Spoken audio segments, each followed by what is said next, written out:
हरि ओम श्री गुरुभ्यो नमः। हरि ओम।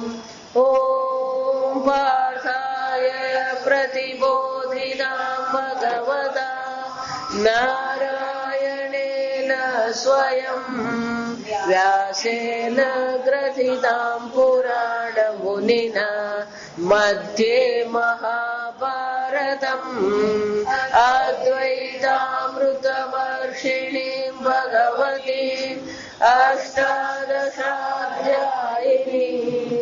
अम्ब त्वामनुसन्दधामि भगवद्गीते भवद्वेषिणीम्। नमोऽस्तु देव्यास विशालबुद्धे पुल्लारविन्दायतपात्रनेत्र येन त्वया भारततैलपूर्णः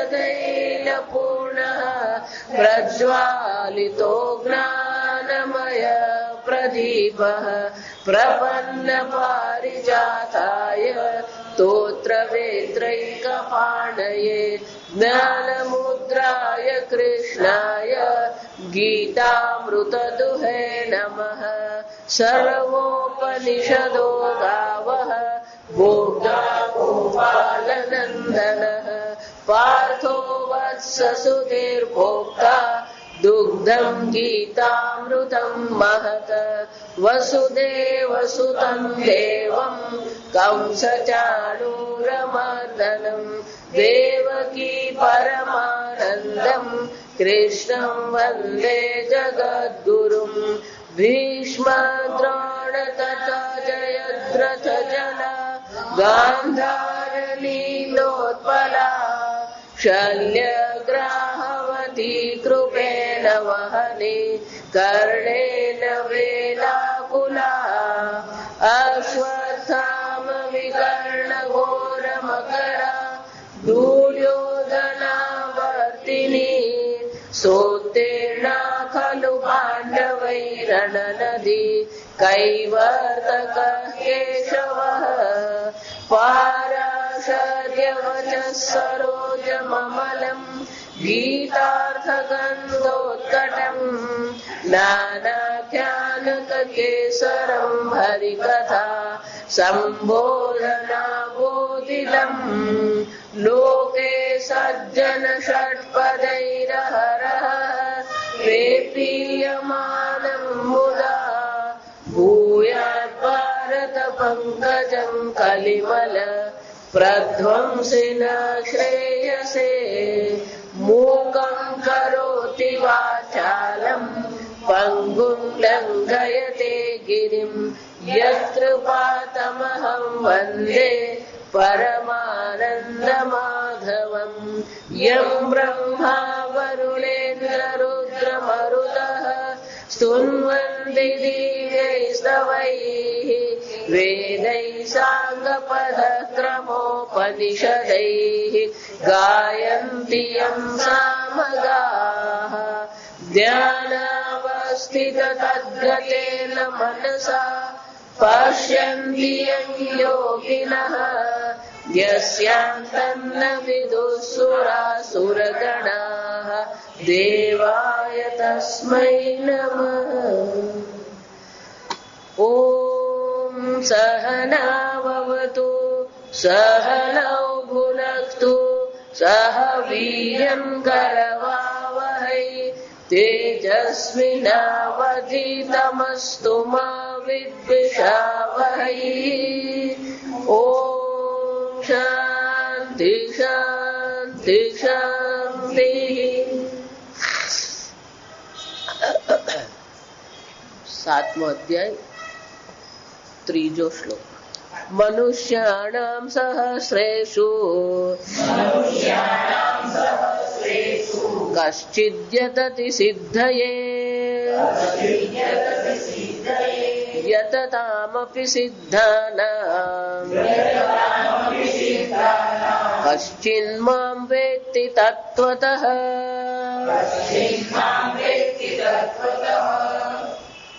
મનુષ્યાણામ સહસ્રેષુ આ શ્લોકને આપણે 5 મુદ્દામાં જોઈ શકીએ. ત્યાં સમજો પેલું મનુષ્યાણામ, ભગવાને શું કહ્યું?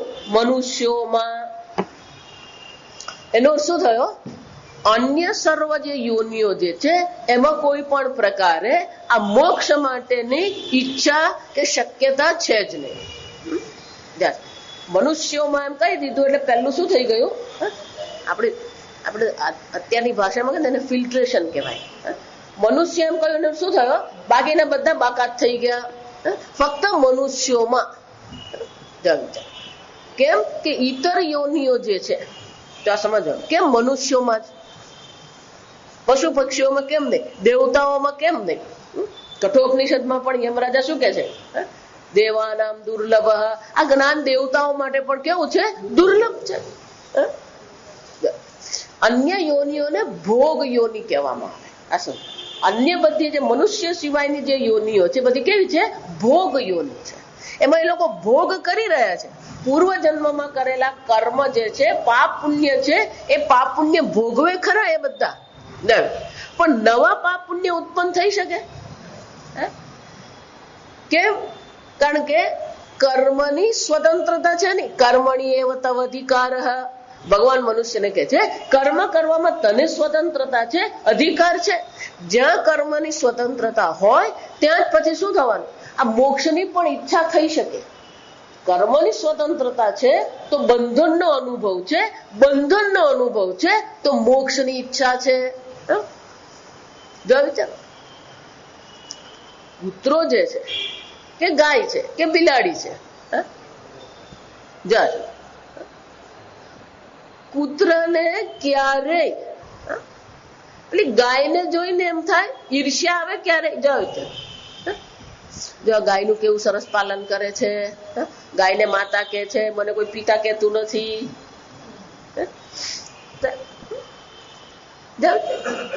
કેમ? પેલી સ્વતંત્રતા છે જ નહીં. સ્વામીજી બહુ સરસ કહેતા કે આ માણસ જે છે એનેમાં એટલી બધી કર્મની સ્વતંત્રતા છે, ફ્રી વિલ અંગ્રેજીમાં કહે કે સ્વતંત્ર સંકલ્પ શક્તિ જેટલી બધી છે એનામાં કે દરેક વસ્તુ એના માટે અભિપ્રાય બનવા માટે તૈયાર જ હોય. નાકથી જ શરૂ થાય. ભગવાને મને આવું નાક કેમ આપ્યું? જરાક મોટું છે, જરાક ગોળું છે, જરાક લાંબુ છે, ટૂંકું છે.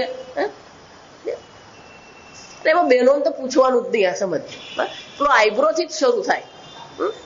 પણ ધારો કે પેલી ગાય હોય, એનું એક શીંગડું વાંકું હોય તો એને એમ થાય કે બહુ સરસ દેખાતી નથી. આ બીજી બધી ગાયો છે તો એના શીંગડા કેવા સરસ, ત્યાં મારું શીંગડું જરાક વાંકું છે, લાગે ને?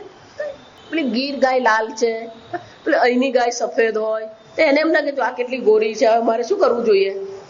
શું કહેવાય પેલું? આ તમારું પેલું શું કહેવાય? ના, ફેશિયલ. ગીર ગાય એવું વિચારે ત્યાં સમજ ને. આ પેલું એડવર્ટાઇઝ આવે તે કઈ પેલું ગોરા થવાની એક ક્રીમની એડવર્ટાઇઝમેન્ટ આવે, ફેર એન્ડ લવલી. જો કેમ હું ફેર દેખાઉં તો હું લવલી દેખાઉં. જો આ સમજો, ફેર એન્ડ લવલી કેમ કે છે? આપણા મગજમાં નાખી દીધું ફેર એન્ડ લવલી એટલે આપણા મગજમાં એ લોકોએ ગોઠવી આપ્યું કે જે ફેર એટલે જે ગોરું હોય ને એ જ લવલી હોય. નહીં, બ્લેક બ્યુટી હોય. જો સમજવાનું, પેલી ગીર ગાય લાલ હોય તો એને પેલી ગોરી ગાય જોઈને એને કઈ ફરક નહીં પડે. અંગ્રેજીમાં કોમ્પ્લેક્સ કહેવાય, ગ્રંથિ કહીએ આપણે. એના મનમાં કોઈ ગ્રંથિ બને નહીં. આ પેલું મનુષ્યને જ છે. અને જ્યાં આવી ગ્રંથિ બંધાતી હોય, જ્યાં હવે અભિપ્રાયો પોતાના વિશે બંધાતા હોય, ત્યાં જ પછી એમાંથી છૂટવાની ઈચ્છા થઈ શકે. જ્યાં કોઈ ગ્રંથિ જ નથી, જ્યાં કોઈ બંધનનો અનુભવ નથી, તો પછી એમાંથી મુક્તિનો કોઈ ઉપાય કરવાનો પ્રશ્ન છે જ નહીં. અને એટલે ભગવાન શું કે છે? મનુષ્યાણામ. આ પહેલું, જો આ સમજો, પહેલો મુદ્દો કયો છે? મનુષ્યાણામ. એટલે કે મનુષ્યોમાં જ આ શક્યતા છે.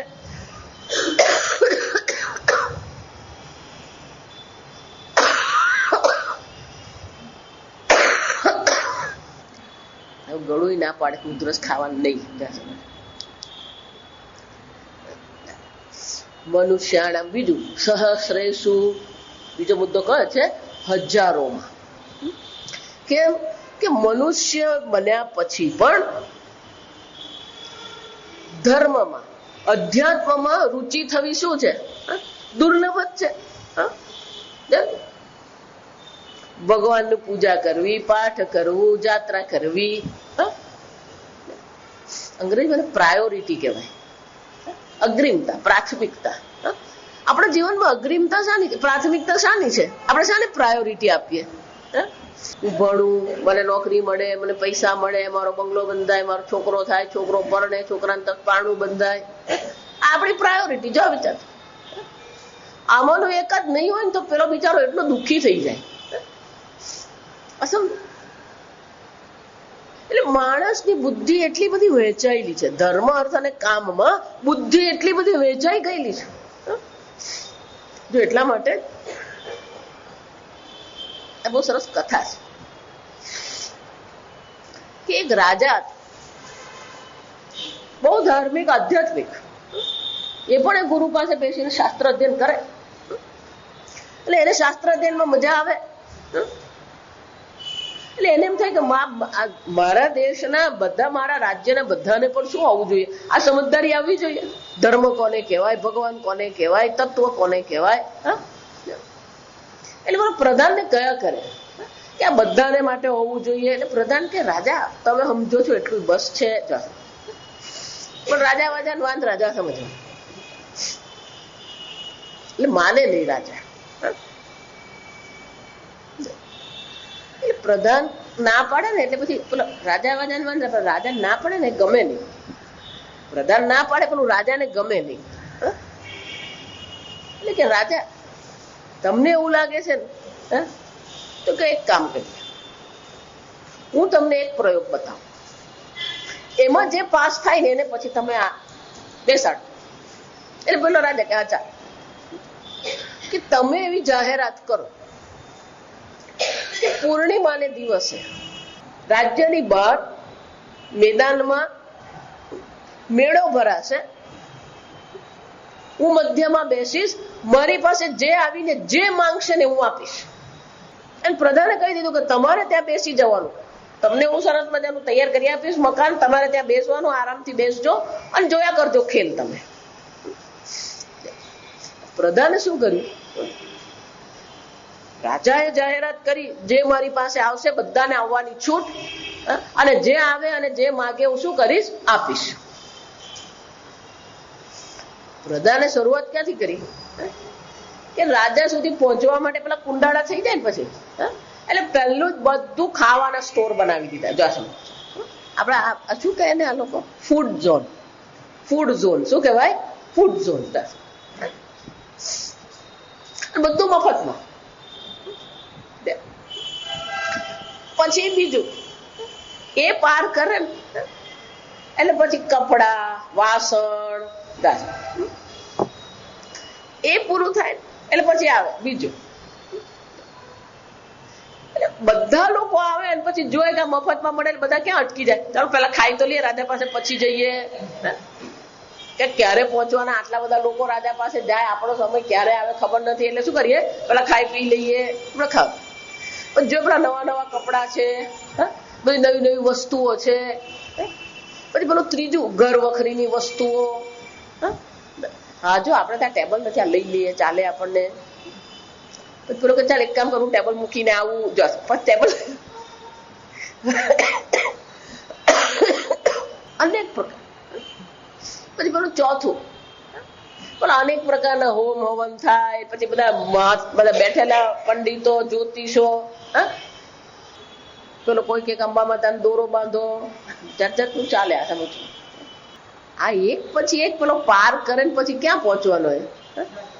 અને નિયમો તો સૂર્યાસ્ત થાય એ પહેલા રાજા પાસે જઈને શું કરવાનું? માગવાનું. પણ રાજા આરામથી બેઠેલા, અને પ્રધાને રાજાને બધી એવી વ્યવસ્થા કરી આપે ને રાજા આરામથી બેસી રહ્યો હતો. સૂર્યાસ્ત થઈ ગયો ને કોઈ રાજા પાસે પહોંચ્યો જ નહીં. જો વિચાર સહસ્રે શું કેમ? આપણી બુદ્ધિ ક્યાંક ને ક્યાંક શું થાય? ફસાય જ જાય. આ સમજ. પેલા આપણે કે ચાલ ને ભાઈ ઋષિકેશ ચાલ ને. ના હવે કોણ, મારું ઘૂંટણ બહુ દુખે. તું લગ્નમાં તું જાય કે નહીં? જાય. બોમ્બે જાય કે નહીં? કે જાઓ. અમેરિકા જઈ આવ્યો કે નહીં? ફરી આવ્યો તો ઋષિકેશ નહીં, ઘૂંટણ દુખે. જા વિચાર.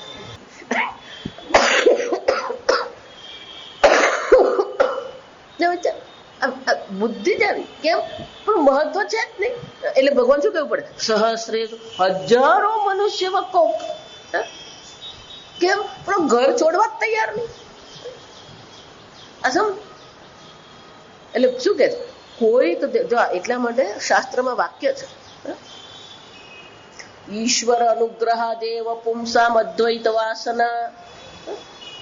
ઈશ્વરના અનુગ્રહ વિના આ અદ્વૈત વાસના એટલે કે આ તત્વજ્ઞાનમાં રુચિ થવી શક્ય જ નથી.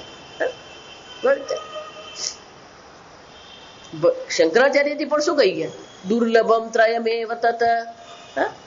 આ જગતમાં આ ત્રણ વસ્તુ દુર્લભ છે. મનુષ્યત્વ, મુમુક્ષુત્વ, મહાપુરુષ સંશ્રય. પહેલું તો મનુષ્ય શરીર મળ્યા પછી આ મનુષ્યત્વ એટલે કે આ સ્વતંત્ર સંકલ્પ શક્તિ છે. એ સ્વતંત્ર સંકલ્પ શક્તિનો ઉપયોગ હું કરું. મુમુક્ષુત્વ, કઈક ઈશ્વરનો અનુગ્રહ થાય તો કશ્ચિદેક દેવ અનુગ્રહ દેવ, કઈક દેવતાનો અનુગ્રહ થાય અને દેવતાના અનુગ્રહને કારણે શું થાય છે? અનેક જન્મના, જો આ સમજો, આ એક જન્મની વસ્તુ નથી. ચોથા અધ્યાયમાં જોઈએ, અનેક જન્મ સંસિદ્ધ તતો યાતિ પરામ ગતિ. અનેક જન્મના કંઈક આપણે આધ્યાત્મિક પુણ્ય એકત્રિત કર્યા હોય તો પછી આ પ્રકારથી તત્વજ્ઞાનમાં આપણા મનમાં રુચિ જાગે. અને એટલે ભગવાન શું કે છે? મનુષ્યાણામ સહસ્રેષુ, હજારોમાં કોક એકને આ પ્રકારની રુચિ થાય છે. પણ રુચિ થયા પછી પણ શું છે? બહુ જન્મ સંચિત પુણ્ય પરિપાકેન શ્રદ્ધા ભક્તિભ્યામ ઈશ્વરાર્પણ બુદ્ધિ. જો બહુ વિચારવા જેવી વસ્તુ છે કે ભગવાનની ભક્તિ કરવી એક વસ્તુ છે, પણ ભગવાન જ આપણા જીવનનું લક્ષ્ય. મદાશ્રય જે ભગવાન કહી ગયા ને, મત પરાયણ. આપણા જીવનનું લક્ષ્ય ઈશ્વર છે. એ નિર્ણય થવો પણ શું છે? અઘરો જ છે. ગઈકાલે મેં કહ્યું ને, કુંભમેળામાં અનેક પ્રકારના વિરક્તો છે, અનેક પ્રકારના મહાત્માઓ છે. પણ એ બધા મહાત્માઓથી પૂછે તમે ઉપનિષદનું અધ્યયન કર્યું તો શું કહે છે? રુચિ જ નથી. કેમ? પેલું વિરક્ત જીવનનો એક આનંદ છે, વૈરાગ્યનો પણ શું છે? એક આનંદ છે. એ સાધુ જીવનનો પણ એક આનંદ છે. એ આનંદમાં જ રહે છે એ લોકો. અને એટલે ભગવાન શું કહેવું પડે? યતતામ અપી સિદ્ધાનામ. આવા પ્રયત્ન કરવા વાળા છે એને પણ શું છે? અનેક જન્મ પુણ્ય પરિપાકે. અનેક જન્મના કોઈક આધ્યાત્મિક પુણ્ય જો પરિપાક થાય, ફલીભૂત થાય તો પછી એને શું થાય છે? આ તત્વમાં રુચિ જાગે છે. ઈશ્વર તત્વમાં એને રુચિ જાગે. અને એટલે ભગવાન શું કહેવું પડે? યતતામ અપી સિદ્ધાનામ. આમ એને આ સંસારમાંથી છૂટવાની મોક્ષની ઈચ્છા થાય. સમજો બરાબર. પણ મોક્ષની ઈચ્છા થવા માત્રથી મોક્ષની પ્રાપ્તિ થઈ જશે?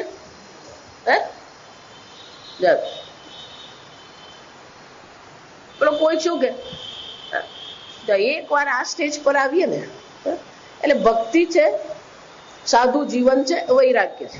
સમજો ત્રીજા સ્ટેપ પર શું આવી ગયું? વૈરાગ્ય છે, સાધુ જીવન છે અને ભક્તિ છે. અને એના પરિપાક રૂપે એને મોક્ષની ઈચ્છા છે. પણ મોક્ષની ઈચ્છા થવા માત્રથી મોક્ષ પ્રાપ્ત થઈ જશે? એક. બીજું, ધારો કે કોઈક સંપ્રદાયમાં છે, સંપ્રદાયમાં મહારાજ કહે છે બસ અમારી કંઠી પહેરી લો તમને મોક્ષ મળી જશે. મળી જશે? મોક્ષની ઈચ્છા થઈ. અંગ્રેજ વિજ્ઞાનમાં જે સંશોધનો થાય છે, મેડમ ક્યુરીએ જે પેલું રેડિયમ શોધ્યું અથવા પેનિસિલિન જે શોધવામાં આવ્યું, આ જેટલે પણ સંશોધન કરવામાં આવ્યા છે, એ કોઈ પણ સંશોધન જે છે એ સીધી લીટીમાં નથી હોતા. સમજતો એને ફ્રોગ લીપ કહેવામાં આવે. અંગ્રેજીમાં એને ફ્રોગ લીપ. ફ્રોગ લીપ એટલે શું છે? એક એક પેલો દેડકો જેમ કૂદકા મારે એમ આ સંશોધન પણ હંમેશા કયા પ્રકારે હોય? આ કૂદકા રૂપે જ હોય. આમ સીધા એક એક પગલું ચાલવાનું ત્યાં હોય ને, અચાનક જ એ મળે. ન્યૂટન પણ બેઠો હતો ને અચાનક જ એને સ્ફુરણ કહેવાય. આપણે એને શાસ્ત્રમાં શું કહીએ? સ્ફુરણ કહેવાય. જ્ઞાનનું સ્ફુરણ થાય. તો મોક્ષની ઈચ્છા થઈ, મુમુક્ષુ બન્યો. પણ મુમુક્ષુ બન્યા પછી એને એ સમજ આવવી જોઈએ, એનું એવું પુણ્ય હોવું જોઈએ કે જે એને એ સમજ આપે કે તત્વ જ્ઞાનથી જ મોક્ષ છે. મુંડકોપનિષદમાં આપણે જોઈએ છે તત્વ જ્ઞાન દેવ કૈવલ્યમ. આપણી બારી ખુલ્લી છે ને એમાં. અચ્છા,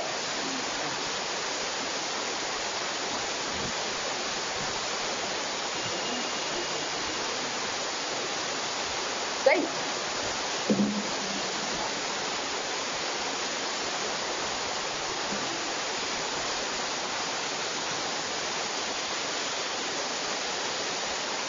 મુમુક્ષુમાંથી જિજ્ઞાસુ બનવું એ પ્રગલિપિંગ છે, અચાનક નથી થતું.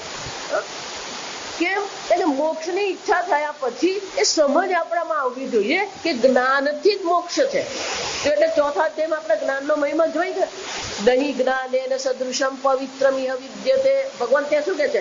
જ્ઞાન શિવો સમાન પાવન કરનાર કોઈ બીજું છે. સંભળાય છે ને પાછળ? સંભળાય છે.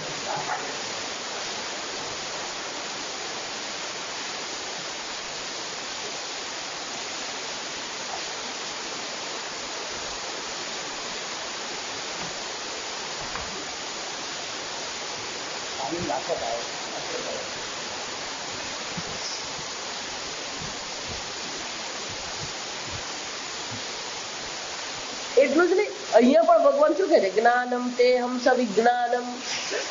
આ જ્ઞાન આવશ્યક છે, આત્મજ્ઞાન મેળવવું આવશ્યક છે. એ પણ શું આપણી બુદ્ધિમાં આવવી જોઈએ, એ સમજદારી આવવી જોઈએ.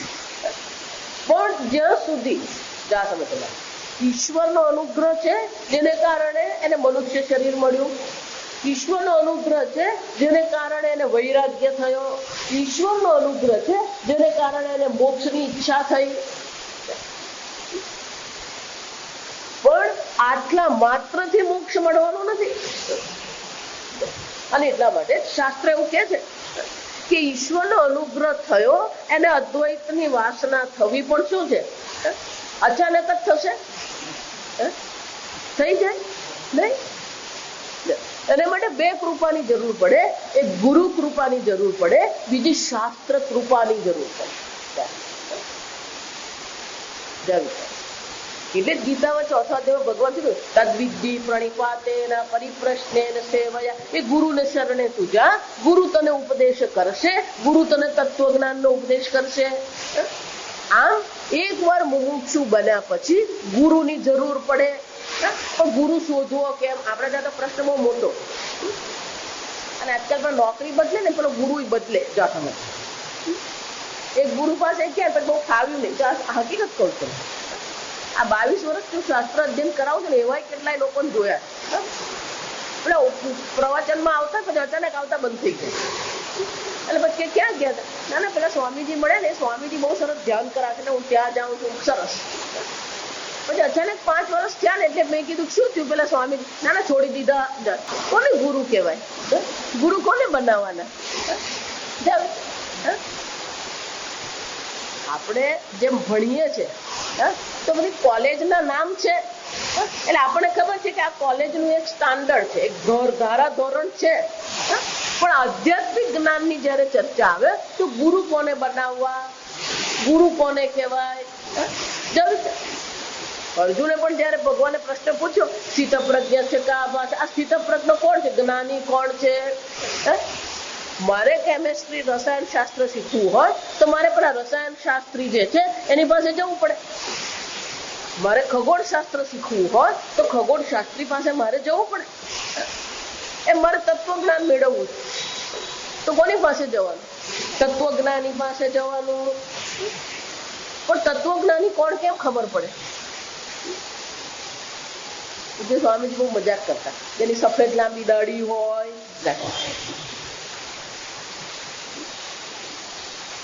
જોશી કે હિમાલયમાં 25 વર્ષ રહેલા હોય, કોઈ જોવા ગયું નહીં, 25 વર્ષ રહેલા જ નહીં રહેલા. આ બધા શિષ્યો છે ને બધું જાત જાતનું જાહેરાત કરતા હોય. આ હકીકત તમને કહું.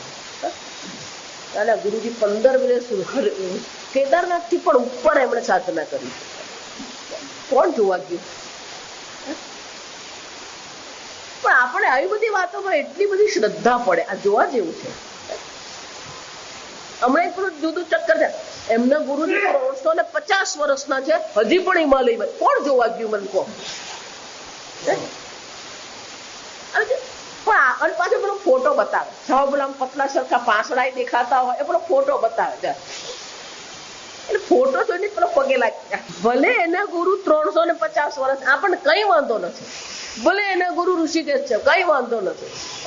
પણ એ ગુરુ તમને તત્વજ્ઞાન આપવાના છે. કોઈના ગુરુ 300 વર્ષના છે કે કોઈના ગુરુએ 200 વર્ષ સાધના કરી, એને તમને શું લાગે વળગે? જો વિચારી લો. હું એટલે જ કહું, વેદાંતમાં આવીએ ને એટલે જરાક વિચાર આપણે જાતે કરવાનો. એટલે જ તો ચા પીને આવવાનું. પહેલેથી જ કહેતી આવી, પહેલે દિવસથી હું કહેતી આવી, વેદાંતમાં આવો તો ચા પીને જ આવવાનું. કારણ કે બુદ્ધિ બંધ નથી કરવાની, બુદ્ધિ વાપરવાની છે. કોઈ કહે એટલે માની નહીં લેવાનું. કોણ ગુરુ, કોણ જ્ઞાની, તમને કેમ ખબર પડવાની? અર્જુને પ્રશ્ન પૂછ્યો, ભગવાન જ્ઞાની કેવો હોય? સ્થિતપ્રજ્ઞ છે કા પાસે પૂછ્યું છું. સ્થિતપ્રજ્ઞની ભાષા એટલે કે એની વાણી કેવી છે, કિમ આસીને કેમ બેસે છે, કિમ વ્રજે ચાલે છે, કેમ ધીમે ધીમે ગોકળગાયની જેમ ચાલે તો કોણ છે? સ્વામીજી કે એટલો ધીમો ચાલે કેમ? કે જ્ઞાન કદાચ હલી ગયું તો. કોણ જ્ઞાની? જો અને કેમ ખબર પડે કોણ જ્ઞાની? આ સમજો. એટલે જ ભગવાને પેલા 2 લક્ષણ, જો મુંડક ઉપનિષદમાં આપણે આવી ગયું, પરીક્ષલોકન કર્મચિદાન બ્રાહ્મણ નિર્વેદમાયાત નાસ્તિ અકૃત કૃતેન. આ કર્મથી મોક્ષની કોઈ શક્યતા છે જ નહીં. એટલે કર્મથી નવા પાપ પુણ્ય ઉત્પન્ન થશે. નવા પાપ પુણ્ય ઉત્પન્ન થશે તો નવું શરીર ધારણ કરવું પડશે. નવું શરીર ધારણ કરશો, નવા પાપ પુણ્ય થશે. શું થવાનું? પુનરપી જનનમ પુનરપી મરણમ. મોક્ષ ક્યારેય કર્મથી શક્ય જ નથી. નાસ્તિ અકૃત કૃતેન. અકૃત એટલે કે જેને ઉત્પન્ન કરવામાં, જો મોક્ષ પણ ઉત્પન્ન કરવામાં આવે તો પછી શું થશે? જેને ઉત્પન્ન કરવામાં આવે એનું શું થાય? નાશ થવાનો. જો મોક્ષ ઉત્પન્ન થયો તો મોક્ષ શું થવાનો? સંસ્કૃતમાં કહેવાય સંયોગા વિયોગાંતા. સંયોગ થયો પણ ક્યાં સુધી? પેલો વિયોગ થાય નહીં ત્યાં સુધી. એ મોક્ષ મને મળ્યો તો મોક્ષ શું થવાનો? જવાનો. સમજો તો મોક્ષ પ્રાપ્ત કરવાની વસ્તુ નથી, મોક્ષ ઉત્પન્ન કરવાની વસ્તુ નથી. અકૃત મોક્ષ ન કૃતે ન કર્મણા. કર્મથી મોક્ષ શક્ય જ નથી. જો વિચાર. એટલે જ કહું, આજકાલ જેટલા સંપ્રદાય છે બધા ચર્ચા જે કરે છે, શાની ચર્ચા કરે છે? આ તપશ્ચર્યા કરીને, આટલી માળા કરીને, આટલા યજ્ઞ કરીને, આટલા હવન કર્યા ને, આટલા આશ્રમ બનાવ્યા. જો વિચાર. તો ચર્ચા શાની છે? કર્મની ચર્ચા છે. અને એ કર્મ પુણ્ય કર્મ છે. પણ પુણ્ય કર્મ છેવટે શું થવાનું? અહીંયા જ આવશે 8મા અધ્યાયમાં, 7મા અધ્યાય પછી, તે તમ ભુક્ત્વા સ્વર્ગલોકમ વિશાલમ. એ પુણ્યથી શું મળવાનું? વિશાળ સ્વર્ગલોકની પ્રાપ્તિ થશે. પણ સ્વર્ગલોકની પ્રાપ્તિ થયા પછી શું છે? ક્ષીણે પુણ્ય મર્ત્યલોકમ વિશંતિ. જ્યાં પુણ્ય પૂરું થયું શું થવાનો? એ ખોટા સિક્કાની જેમ પાછો આવીને ઉભો જ રહેવાનો છે. આ સમજો. એનો અર્થ શું થયો? કર્મ તમને કોઈ રીતે ઉપયોગી નથી. આપણે કર્મમાં એટલી બધી શ્રદ્ધા છે એટલે હંમેશા આપણે કંઈક ને કંઈક કરતા રહીએ. અને જાતે નહીં કરાય તો પણ બીજાને શું કરતો? બેઠો બેઠો શું કરતો હોય? પેલું આમ લઈ આવ, પેલી લાઈટ બંધ કરી દે, પેલી બારી બંધ કર, જા. એ તો બેસે નહીં શાંતિથી, પણ બીજાને પણ શું કરતો હોય? આ દરેક જે પગથિયું જે છે, આ દરેક મુદ્દા બહુ મહત્વના છે. પેલા તો મનુષ્ય જ છે ને, હજારો મનુષ્યમાં કોકને આ પ્રકારથી વૈરાગ્ય આવે. અને વૈરાગ્ય પણ આવ્યા પછી શું છે? આ મોક્ષની ઈચ્છા થવી. અનેક પ્રકારના સાધુઓ તમે જુઓ, અને મોક્ષની ઈચ્છા થયા પછી પણ મોક્ષનું સાધન શું છે? એ સાધન માટે કોની જરૂર પડે? ગુરુની જરૂર પડે. કારણ કે મોક્ષનું સાધન જ્ઞાન છે. આત્મબોધમાં એટલે શંકરાચાર્યજી સ્પષ્ટ કહે છે, પાકસ્ય વહ્નિવત જ્ઞાનમ વિના મોક્ષ ન સિદ્ધ્યતે. પાકસ્ય, પાક એટલે રસોઈ. રસોઈ કર્યું વહ્નિવત. રસોઈ માટે જેમ અગ્નિ આવશ્યક છે. ધારો કે પેલો બેન શાકભાજી લઈ આવે, શાકભાજી સુધારી પણ દે, કુકરે તૈયાર કરીને બધું જ તૈયાર થઈ જાય, પણ ગેસને બાટલો ખાલી થઈ ગયો, શું થવાનું? રસોઈ બને? બીજી બધી તૈયારી તો કરવાની જ છે. બજારમાંથી શાક લઈ આવું, બજારમાંથી અનાજ પાણી લઈ આવું, દૂધ લઈ આવું, આ બધી જ તૈયારી છે, બધું જ આવશ્યક છે. પણ રસોઈ બનાવવા માટેનું મુખ્ય કારણ તો કયું છે? વહનિવત અગ્નિ.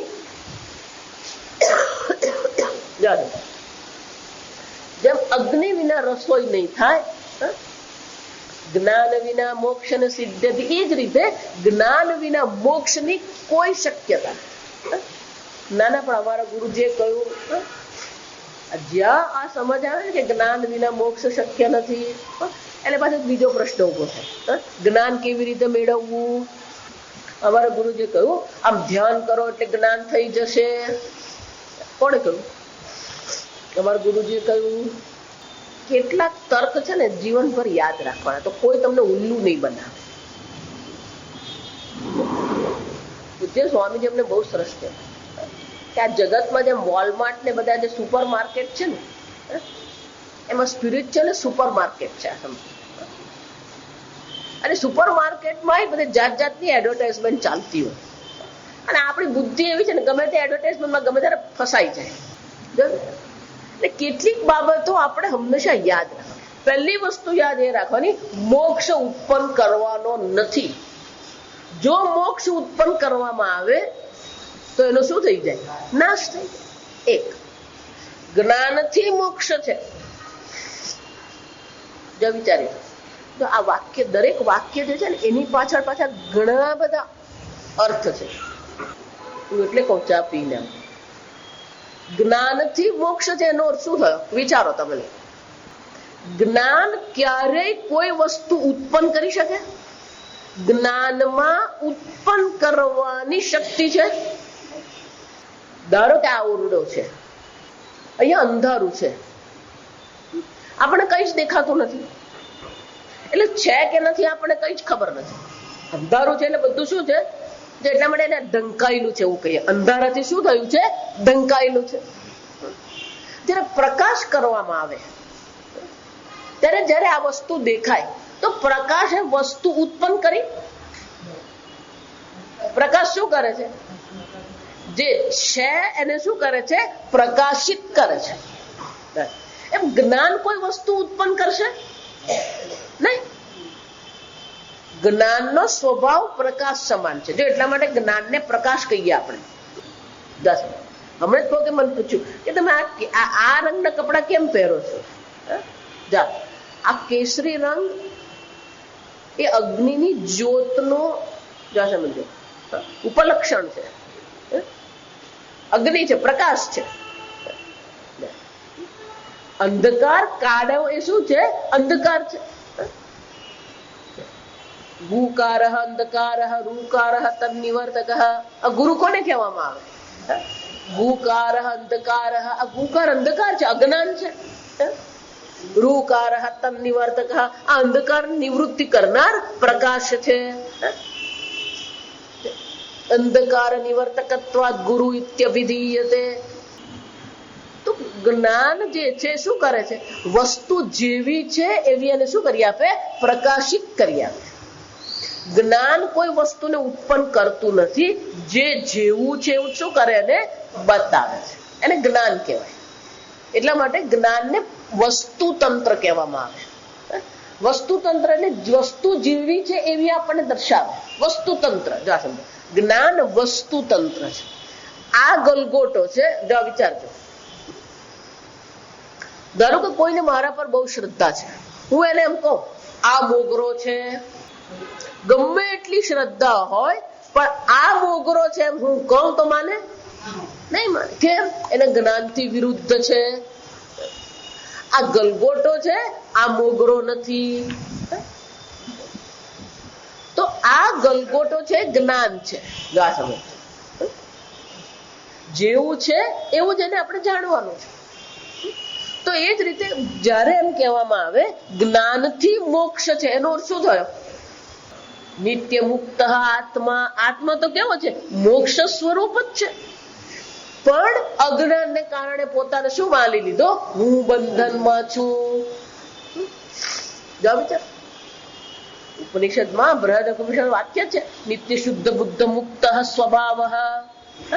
આત્મા કેવો છે? નિત્ય મુક્ત, નિત્ય શુદ્ધ, નિત્ય મુક્ત, નિત્ય શુદ્ધ, નિત્ય બુદ્ધ. આત્માને શુદ્ધ કરવાનો છે. કેટલાક સંપ્રદાય એવું માને છે કે આ કર્મ કરી કરીને આત્મા પર શું થઈ ગયું છે? આ અનેક પ્રકારની અશુદ્ધિ લાગી ગઈ, એટલે આત્માને શું કરવાનું? સાબુ ને બ્રશ લગાવી શું કરવાનું? સાફ કરવાનું. સાફ કરવાનો છે. નિત્ય શુદ્ધ, બંધ અને મુક્ત કરવાનો છે. નિત્ય મુક્ત. એનો અર્થ શું થયો? જ્ઞાનથી મોક્ષ છે. એનો અર્થ એ થયો કે જ્ઞાન પહેલા પણ એ કેવો હતો? મુક્ત જ હતો. ત્યાં સમજો. પણ અજ્ઞાનને કારણે શું માની લીધો? અહમ બદ્ધ, અહમ દેહ, અહમ પ્રાણ. અને એટલા માટે જ્ઞાનથી મોક્ષનો અર્થ થાય કે નિત્ય મુક્ત સ્વરૂપ સ્વભાવ છે તમારો. હું નિત્ય મુક્ત છું. હા, મને તો લાગતું જ નથી. આ એક બહુ મોટી મગજમારી છે. મને લાગતું નથી, ઘણું લાગતું નથી. જ્યાં અને ઘણું લાગી જાય. જે નહીં લાગો ને બધું લાગી જાય આપણને. પેલા મને ફોન નહીં કર્યો, પેલા મને કંકોત્રી નહીં મોકલાવી. આત્મા નિત્ય શુદ્ધ મુક્ત છે. કોઈ વસ્તુ એને વળગતી જ નથી. અસંગોહમ, અસંગોહમ. આત્મા કેવો છે? અસંગ છે. કોઈ પ્રકારનું વળગણ આત્મામાં છે જ નહીં. અસંગ સ્વરૂપ છે. પણ જ્ઞાનથી મોક્ષ છે એ ગુરુ વિના કોઈને ખબર પડે નહીં. જો સમજ. અને એટલા માટે ત્યાં અહીંયા પણ કીધું કે એ જ્ઞાની પાસે જાઓ અને એની પાસે જ્ઞાનની માગણી કરો. એ જ રીતે મુંડક ઉપનિષદમાં પણ શું કહેવામાં આવે? સગુરુ મેવા વિગચ્છેત. એ ગુરુ પાસે જઈએ. સમિત પાણી. સમિત પાણી એટલે કે જેમ યજ્ઞમાં આ સમિધાની આહુતિ આપવામાં આવે, એમાં મારી મન, શરીર, મન, બુદ્ધિને જે આ ઉપાધિ છે એ ઉપાધિની આહુતિ આપવા માટે હું તૈયાર છું. શરણાગતિ, એને શું કહેવામાં આવે? શરણાગતિ. પણ આગળ કહ્યું એમ પ્રશ્ન હજી બાકી જ છે. પણ ગુરુ કોણ કે જેને શરણે જઈએ? એટલે બે ત્યાં વિશેષણ છે. શ્રોત્રિયમ બ્રહ્મનિષ્ઠમ. ઉપનિષદ શું કે છે? એ ગુરુ કેવા હોવા જોઈએ? શ્રોત્રિયમ બ્રહ્મનિષ્ઠમ. જો આ સમજ, શાસ્ત્ર બધું જ પ્રકારનું માર્ગદર્શન આપણને આપે જ છે. ફક્ત એ માર્ગદર્શનનું અનુસરણ આપણે કરતા નથી. તકલીફ ત્યાં છે. એ ગુરુ કેવા હોવા જોઈએ? શ્રોત્રિયમ. શ્રોત્રિયમ કોને કહેવાય? શાસ્ત્રમ અધીતે શ્રોત્રિયમ. જે શાસ્ત્ર અધ્યયન કરે છે. સમજો. પણ શાસ્ત્ર અધ્યયન કરે છે એટલે શું કર્યું? જાતે જાતે કર્યું? એને શાસ્ત્ર અધ્યયન કરે છે, પણ એમણે જાતે જાતે શાસ્ત્ર અધ્યયન કર્યું? જે ઉપનિષદનું વાક્ય તમને એમ કે છે સગુરુ મેવા વિગત છે, એ જ વાક્ય એ ગુરુજી માટે પણ હતું કે નતું? એમના ગુરુજી માટે પણ એ જ વાક્ય હતું કે નતું? જો એટલા માટે જ આપણે જયારે પ્રાર્થના કરીએ ત્યારે શું કહીએ? સદાશિવ સમારંભામ શંકરાચાર્ય મધ્યમામ અસ્મદાચાર્ય પર્યંતામ વંદે ગુરુ પરંપરા. પહેલા તો ગુરુની પહેલી ઓળખ કઈ છે? ગુરુ પરંપરા. ગામડામાં હજી આ શબ્દ ચાલે. કોઈ વ્યક્તિ માટે કઈક ખરાબ બોલવું તો નગુરો છે. જા સમજ. ગામડામાં રહ્યા હોય ને એ લોકોને ખબર હોય. નગુરો, નગુરો એટલે કે એનું કોઈ માર્ગદર્શન કરનાર જ નથી. સ્વતંત્ર છે, સ્વચ્છંદ બુદ્ધિથી ચાલનારો છે. એનો શું થયો? એ વ્યક્તિ પર ભરોસો થાય નહીં. કે પોતાની બુદ્ધિથી જો તમે ચાલતા હોય ને તો તમારી બુદ્ધિ બદલાઈ જાય, તમારું ચાલવાનું શું થઈ જાય? ગુરુ પરમ. એટલે પહેલા વંદન આપણે ગુરુને નથી કરતા, પહેલા વંદન કોને કર્યા? ગુરુ પરમ. વંદે ગુરુ પરંપરા. અહીંયા ભગવાન પરંપરા બતાવી ચોથા અધ્યાયમાં. ઇમમ વિવસ્વતમ યોગમ પ્રોક્તવાન અહમ અવ્યયઃ વિવસ્વાન મનવે પ્રાહુ મનુરીક્ષ્વા કવે બ્રવીત એવમ પરંપરા પ્રાપ્તમ. ભગવાન પણ શું કહે છે? આ પ્રકારથી, આ પરંપરાથી પ્રાપ્ત જ્ઞાન છે. એનો અર્થ શું થયો? કોઈ સ્વયંભૂ ગુરુ શક્ય જ નથી. પણ એ ગુરુ કેવા હોવા જોઈએ? શ્રોત્રિયમ, શાસ્ત્ર અધ્યયન કરનારા. પણ એમણે પણ શાસ્ત્ર અધ્યયન ક્યાંથી કર્યું? એમના ગુરુજી પાસે. પણ એમણે પણ શાસ્ત્ર અધ્યયન ક્યાંથી કર્યું? એમના ગુરુજી પાસે. જો હંમેશા એટલે તમને કહું કે આપણે શાંકર ભાષ્યનું અધ્યયન કરીએ છીએ, એ પુરવાર કરે છે કે આપણે ક્યાં સુધી જોડાઈ ગયા. શંકરાચાર્ય સુધી જોડાઈ ગયા. જો વિચાર, આટલા વર્ષો પહેલા શંકરાચાર્યજીએ ભાષ્ય લખ્યું, એ ભાષ્યનું અધ્યયન આપણે અહીંયા અત્યારે કરી રહ્યા છે, તો આપણું જોડાણ ક્યાં પહોંચ્યું? શંકરાચાર્ય સુધી. જો વિચારો, આપણી પરંપરા છે. કેટલા એ લોકો મને પૂછતા હોય, તમે કઈ પરંપરા? જો વિચાર, સ્વામિનારાયણ. એક આજકાલ 3 જ વસ્તુ દેખાય લોકો. કાં તો સ્વામિનારાયણ દેખાય, કાં તો બ્રહ્મકુમારી દેખાય, કાં તો હરે કૃષ્ણ દેખાય, પણ ચોથું દેખાય જ નહીં. એટલે આપણે એમ કહીએ કે સ્વામિનારાયણ ના, હરે કૃષ્ણ. આવું બધું જાણવાનું બહુ જોઈએ. કઈ પરંપરા આપણી? શંકરાચાર્ય પરંપરા. જો વિચાર, એનો અર્થ શું થયો? પહેલા તો ગુરુ એ હોવો જોઈએ જેનો ગુરુ હોવો જોઈએ. ગુરુની પહેલી ઓળખ કઈ હોવી જોઈએ? એમના ગુરુ હોવા જોઈએ.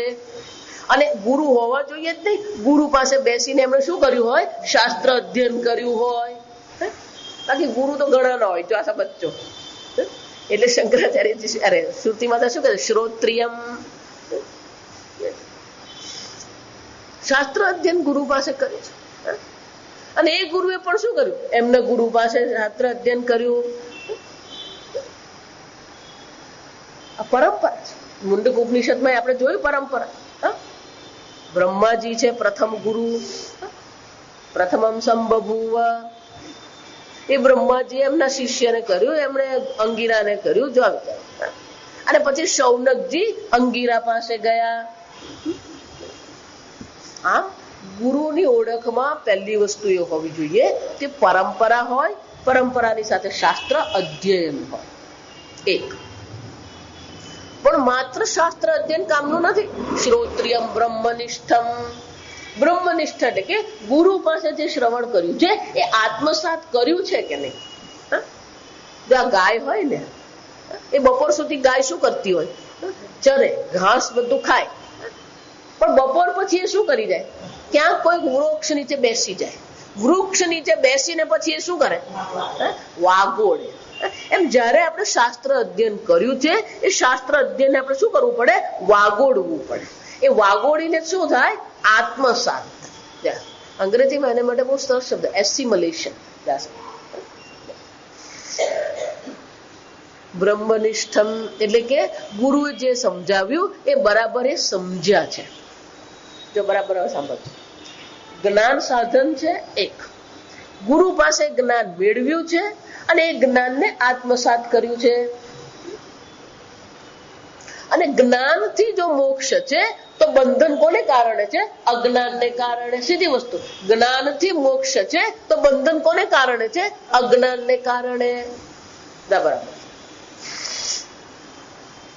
તો અજ્ઞાનને કારણે છે એનો શું થયો?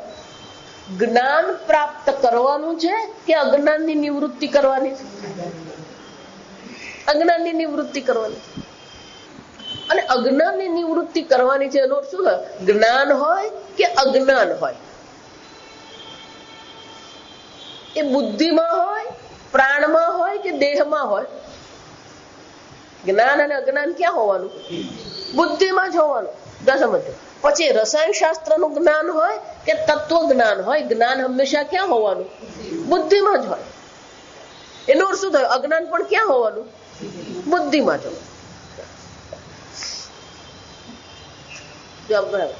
એનો અર્થ શું થયો? ગુરુ એ છે જેની બુદ્ધિમાં અજ્ઞાનની નિવૃત્તિ થઈ ગઈ છે. હવે સમજાય? ગુરુ કોને કહેવાય? જેની બુદ્ધિમાં અજ્ઞાનની નિવૃત્તિ થઈ ગઈ, જેને જ્ઞાનની સ્પષ્ટતા છે. હવે મને કહો, શરીરથી વ્યક્તિ ગુરુ છે કે બુદ્ધિથી વ્યક્તિ ગુરુ છે? સમજાય? એટલે કહું ચા પીને આવે. ગુરુની બુદ્ધિમાં અજ્ઞાનની નિવૃત્તિ થઈ ગઈ. ગુરુ હવે શું કરવાનું છે? શિષ્યની બુદ્ધિમાંથી શું કરવાનું છે? અજ્ઞાનની નિવૃત્તિ જ કરવાની છે. સમજો? પણ એ અજ્ઞાનની નિવૃત્તિ કરવા માટે ગુરુને પાસે એને શું કરવું પડે? બુદ્ધિને શરણે મૂકવી પડે. શરણાગતિ જે છે એ શારીરિક શરણાગતિ નથી. ખરી શરણાગતિ કઈ હોવી જોઈએ? બુદ્ધિથી શરણાગતિ હોવી જોઈએ. જો બુદ્ધિથી શરણાગતિ નહીં આવી તો પછી જ્ઞાન થવાની કોઈ શક્યતા નથી. જો એટલા માટે આ કેટલાક લોકો પ્રવચનમાં આવે ને, એ લોકોને કઈ આ મોક્ષ તત્વજ્ઞાનમાં કઈ રૂચે, ચાલો સાંભળી તો હવે હું બોલે જાય. કેટલાક આવીને પછી આપણે કહીએ જાય, હવે તો પેલા નહીં સાંભળે ને પેલા નહીં સાંભળે, તમને સાંભળે આ જો સમજ. અને પછી બહુ વર્ષથી કરતા હોય ને એટલે પછી બીજો શબ્દ ઉમેરાય, સાંભળી નાખ્યા જો સમજજો.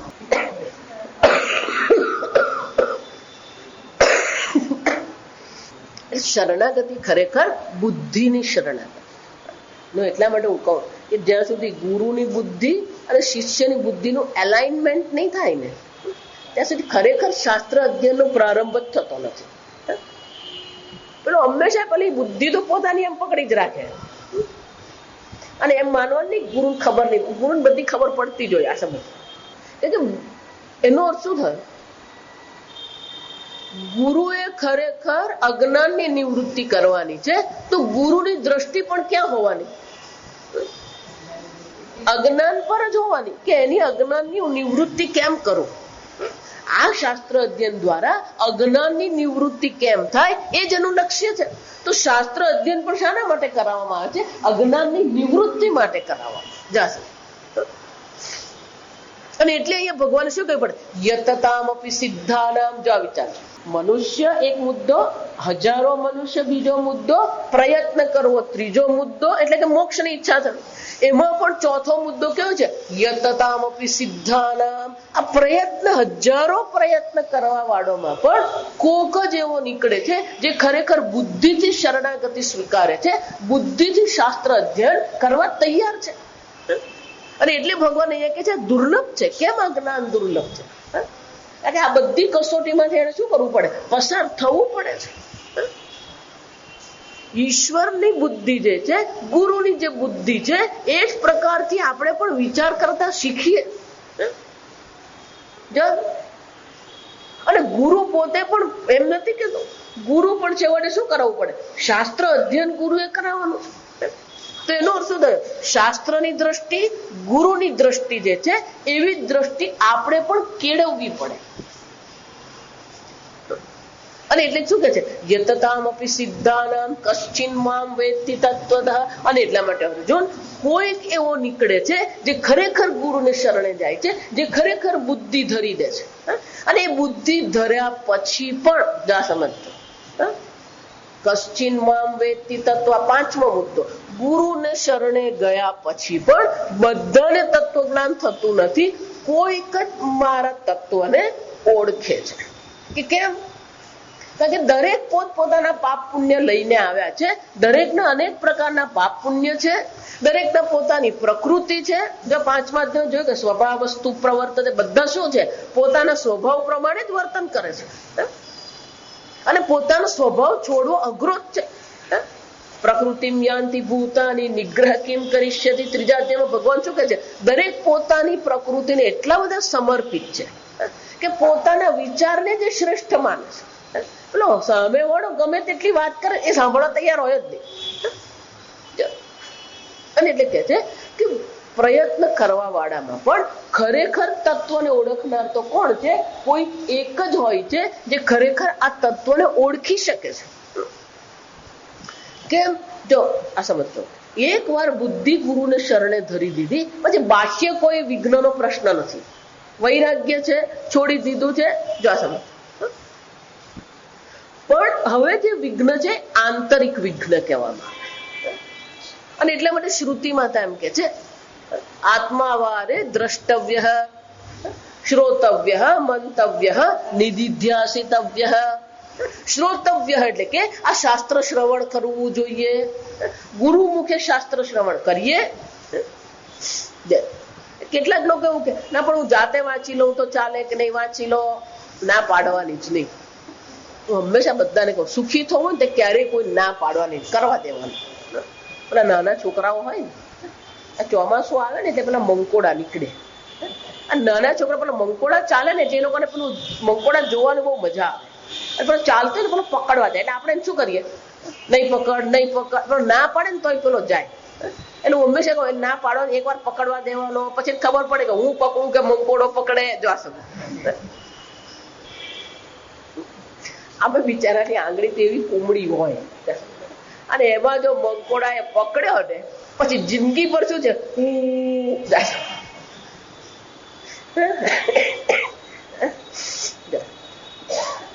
એટલે હંમેશા કહું મારી પાસે ભણવું હોય ને તો પેલા બીજે બધે આટા મારી આવવાના. બીજે બધે જે ચર્ચા છે ને કર્મની ચર્ચા છે, બીજે બધે જે ચર્ચા છે ને પાપ પુણ્યની ચર્ચા છે. આપણે જે ચર્ચા કરીએ કેવી છે, પાપ અને પુણ્યથી પરની ચર્ચા છે. કોઈ ના પાડવાની નહીં, બધે આટા મારી આવવાના. મારી ભાષામાં કહું તો બધા મહાત્માને સાંભળી આવવાના ને બધા આશ્રમમાં ફરીને આવવાનું. કેમ?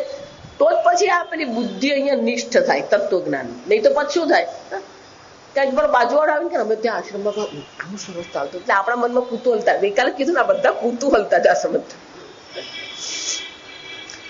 5 વર્ષમાં કુતૂહલ છે એમ નહીં, પેલો 75 વર્ષનો હોય ને એના મનમાં કુતૂહલતા તો હોય જ.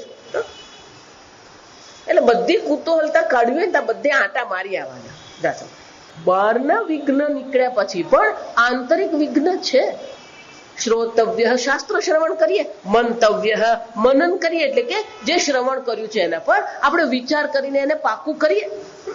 આટલું કર્યા પછી પણ એને વિપરીત ભાવના કહેવાય. શાસ્ત્રમાં 5 મિનિટ મને આપો, એને વિપરીત ભાવના કહેવામાં આવે. વિપરીત ભાવના એટલે કે જન્મો જન્મથી આપણને દેહ મન બુદ્ધિ માનવાની આદત પડી ગઈ છે. અહીંયા એવું થતું જ હોય. આપણું સીધું દ્રષ્ટાંત, પેલો વોશ બેસિન નો નળ બગડી ગયો હોય એટલે પેલો નીચેનો વાપરતા હોઈએ આપણે. અને પ્લમ્બર ને આમે ગમે તે શહેરમાં જાઓ ને ગમે ત્યાં જાઓ, પછી અમેરિકા હોય કે ભારત હોય, સમજજો 2-4 વાર પ્લમ્બર ને ફોન નહીં કરો ને ત્યાં સુધી પેલો પ્લમ્બર આવે જ નહીં. અને 2-4 વાર ફોન કરે પછી આવે ત્યારે એમ કે ભાઈ તું નાના સાહેબ તમારો ફોન આવ્યો, હું આવવા જ નીકળ્યો પણ પેલાને ત્યાં નળ ફાટી ગયો ને ઘરમાં પાણી હતું એટલે મારે ત્યાં જ જવું પડ્યું. જશે એટલે આપણા કરતા ઇમરજન્સી પેલી હોય જાય. એટલે આમ પછી આપણો આવે નહીં. એટલે 2-5 દિવસ સુધી આપણે શું વાપરતા હોઈએ, સવારે ઉઠીએ એટલે પેલો વાંકા વળીને શું કરીએ, ખોલીએ. ખાલી 6 દિવસ જ આ કર્યું હોય, 6 દિવસ જ.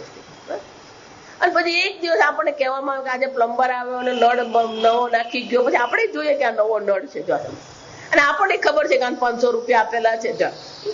તોય સવારે ઉઠીએ એટલે શું કરીએ, જો 6 દિવસમાં આટલી ટેવ પડતી હોય તો અનંત જન્મથી પોતાને દેહ મન બુદ્ધિ માનવાની આપણને શું થઈ ગઈ છે, આદત પડી ગઈ. પૂજ્ય સ્વામી એટલે એના માટે શબ્દ હેબ્યુચ્યુઅલ એરર, એને અંગ્રેજીમાં શું કહેવાય, હેબ્યુચ્યુઅલ એરર, વિપરીત ભાવના. અને શાસ્ત્રમાં શું કહેવાય, વિપરીત ભાવના. દેહ નથી છતાં પણ વિપરીત શું કરે છે, દેહ માની લઈએ છે. એટલે આ બધી આપણને આદત છે અને એટલા માટે શાસ્ત્ર કહે છે નિધિધ્યાસન કરવું પણ આવશ્યક છે. તો આ 6ઠા અધ્યાયમાં નિધિધ્યાસન જ જોઈ ગયા છે. આત્મસંસ્તંભન કૃત્વ ન કિંચિદપી ચિંતયેત. સતત એ ચિંતન કરવું પડે. મેં કહ્યું ને ના હમ દે, સવારે ઉઠો ને એટલે બધી ખટપટ ચાલુ નહીં કરવાની. સવારે ઉઠીએ ને એટલે ખાટલામાં 5 મિનિટ પલાઠી વાળી બેસી જવા. આપણે તો ઉઠીએ ને એટલે ત્યાંથી પેલું આમ શું કહેવાય, બુલેટ ટ્રેન ની જેમ કામ કરીએ. 5 મિનિટ બેસીને વિચાર કરો, હું દેહ નથી. આદત છે આપણે દેહ માનવાની, મન માનવાની, ઇન્દ્રિય માનવાની, બુદ્ધિ માનવાની આપણે આદત પડી ગઈ છે. અને એટલા માટે શું કરવું પડે, નિધિધ્યાસન કરવું પડે. અને એટલે ભગવાન કહે છે કશ્ચિન મામ વેત્તિ. કેમ કેવું પડે કે જ્યાં સુધી નિધિધ્યાસન દ્વારા પેલું વિપરીત ભાવનાની નિવૃત્તિ થતી નથી ત્યાં સુધી આ તત્વનું જ્ઞાન થવું પણ શક્ય નથી. અને એટલા માટે પાંચમો મુદ્દો કયો થયો કે પોતાની અંદર જે વિપરીત ભાવનાઓ પડી છે, શાસ્ત્રમાં ભાગવતમાં પણ કહેવામાં આવે સંદિગ્ધમ હતમ મંત્રમ, ગમે તેટલો શ્રેષ્ઠ મંત્ર આપવામાં આવ્યો હોય પણ જો શંકા કરવામાં આવે તો એ મંત્ર પણ શું થઈ જાય? નાશ પામે. અદૃઢમ શ્રુતમ હતમ, જે પણ શ્રવણ કરવામાં આવ્યું એને દ્રઢ જો બનાવવામાં નહીં આવે તો શ્રવણ કરેલું પણ શું થઈ જાય? નાશ પામે. અને એટલા માટે જે શાસ્ત્ર શ્રવણ કરીએ એનું સતત મનન કરતા રહીએ, મનન કર્યા પછી એના પર શું છે? નિધિધ્યાસન કરતા રહીએ, સતત એ ચિંતન હોય. તત્ચિંતનમ તત્કથનમ અન્યોન્ય તત્ પ્રબોધનમ. આમ આપણી બુદ્ધિને આ આદત પાડવી પડે. જેમ દેહ મન બુદ્ધિની આદત પડી એમ હવે હું દેહ મન બુદ્ધિ નથી, એ સતત ચિંતન કરવું પડે. અને એટલા માટે ભગવાન કહે છે કશ્ચિન મામ વેત્તિ. આ બધામાંથી પસાર થયા પછી પણ અર્જુન કોઈક જ ખરેખર માને તત્વતઃ ઓળખે છે. આ થયો ત્રીજો શ્લોક. ઓમ સ્વસ્તિ પ્રજાભ્ય પરિપાલયન્તામ ન્યાયેન માર્ગેણ મહિમ મહિષાઃ ગોબ્રાહ્મણેભ્ય શુભમસ્તુ નિત્યં લોકા સમસ્તા સુખિનો ભવન્તુ કાલે વર્ષતુ પર્જન્યઃ પૃથ્વી સસ્યશાલિની દેશોऽયં ક્ષોભરહિતઃ બ્રાહ્મણા સन्तુ નિર્ભયાઃ ઓમ સર્વેષાં સ્વસ્તિર્ભવતુ સર્વેષાં શાન્તિર્ભવતુ સર્વેષાં પૂર્ણં ભવતુ સર્વેષાં મંગલં ભવતુ સર્વે ભવन्तુ સુખિનઃ સર્વે સन्तુ નિરામયાઃ સર્વે ભદ્રાણિ પશ્યन्तુ મા કશ્ચિદ દુઃખભાગ ભવેत् અસતો મા સદ્ગમય તમસો મા જ્યોતિર્ગમય મૃત્યોર્મા અમૃતંગમય. ઓમ પૂર્ણમદ પૂર્ણમિદં પૂર્ણાત પૂર્ણમુદચ્યતે પૂર્ણસ્ય પૂર્ણમાદાય પૂર્ણમેવાવશિષ્યતે. ઓમ શાંતિ શાંતિ.